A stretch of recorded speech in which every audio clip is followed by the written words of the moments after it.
Assalamualaikum warahmatullahi wabarakatuh. Salam Ham Swastiastu. Salam nama budaya, salam kebaikan untuk kita semua. Kami dari kelompok 3 akan mempresentasikan hasil diskusi kelompok kami. Pada video kali ini, kami dari kelompok 3 akan mempresentasikan hasil diskusi kelompok kami. Simak hasil diskusi kelompok kami sebagai berikut. Kami dari kelompok 3 membahas tentang hukum perdata yang terdapat pada bab 7 dengan dosen pengampu Bapak Zulkifli SHMH CLA. Saya Aisyah sebagai moderator dengan NIM 2335015. Saya tidak sendiri, saya bersama rekan-rekan saya dengan Siti Khadijah dengan pemateri 1 dengan NIM 2335009 dan pemateri 2 dengan Neti 2335011. Di sini kami akan membahas 1.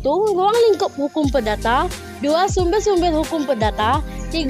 Objek dan subjek hukum perdata, 4. Sistematika hukum perdata, 5. Keadaan hukum perdata di Indonesia. Baiklah, di sini saya Siti Khadijah sebagai pemateri pertama akan membacakan hasil makalah kami. Yang pertama, ruang lingkup hukum perdata. Istilah dan pengertian hukum perdata. Istilah hukum perdata pertama kali diperkenalkan oleh Profesor Joyo Diguno sebagai terjemah dari Burgerich Krech.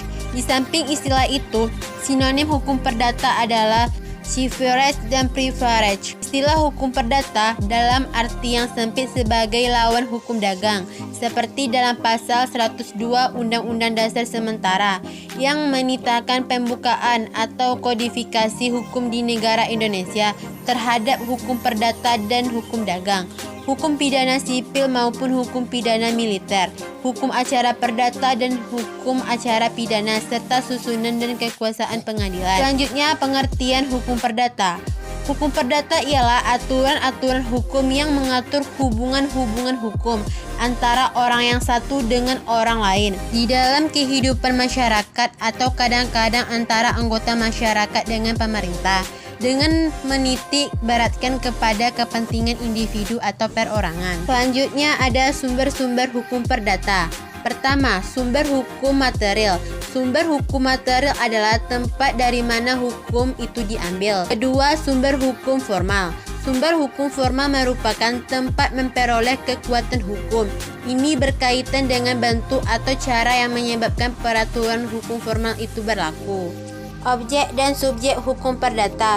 Objek hukum perdata adalah segala sesuatu yang berada di dalam pengaturan hukum dan dapat dimanfaatkan oleh subjek hukum berdasarkan hak atau kewajiban yang dimiliki atas subjek hukum yang bersangkutan. Subjek hukum perdata atau res subjek menurut Agra adalah setiap orang mempunyai hak dan kewajiban yang menimbulkan wewenang hukum. Sedangkan pengertian wewenang hukum itu sendiri adalah kewenangan untuk menjadi subjek dari hak-hak. Subjek hukum dibedakan menjadi dua macam, yaitu pertama manusia, yaitu manusia sama dengan orang karena manusia mempunyai hak-hak subjek dan kewenangan hukum.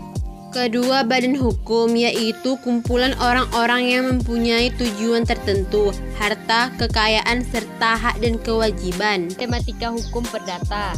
Adapun hal-hal yang diatur dalam KUH Perdata sebagaimana berlaku di Indonesia saat ini ada 4 buku kecuali beberapa bagian yang sudah dinyatakan tidak berlaku, yaitu buku ke-1 tentang orang atau person, buku kedua tentang kebendaan atau Vanzaken yang memuat hukum badan dan hukum waris, buku ketiga tentang perihal perikatan atau Van Verbetenissen, yang keempat buku tentang perihal pembuktian dan kadaluarsa atau Van Bewitz and Vergering.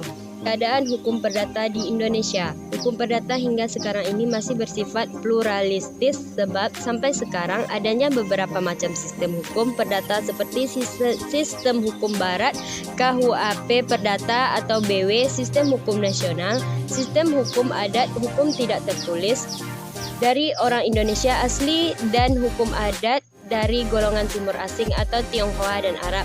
Walaupun kita sudah tidak mengenai pengulangan penduduk dengan adanya instruksi Presiden Kabinet tanggal 27 Desember 1966. Kesimpulannya, yang pertama, hukum perdata pertama kali diperkenalkan oleh Profesor Djoyo Diguno sebagai terjemahan dari Burgerrecht dalam arti yang sempit sebagai lawan hukum dagang, seperti dalam pasal 102 Undang-Undang Dasar, sementara dan menitahkan pembukuan atau kodifikasi hukum di negara Indonesia terhadap hukum perdata dan hukum dagang, hukum pidana sipil maupun hukum pidana militer, hukum acara perdata dan hukum acara pidana, serta susunan dan kekuasaan pengadilan. Yang kedua, hukum perdata ialah aturan-aturan hukum yang mengatur hubungan-hubungan hukum antara orang yang satu dengan orang yang lain di dalam kehidupan bermasyarakat. Sekian dari video hasil diskusi kelompok kami. Bagi rekan-rekan yang ingin bertanya atau ingin memberi saran kepada kelompok kami, dipersilahkan.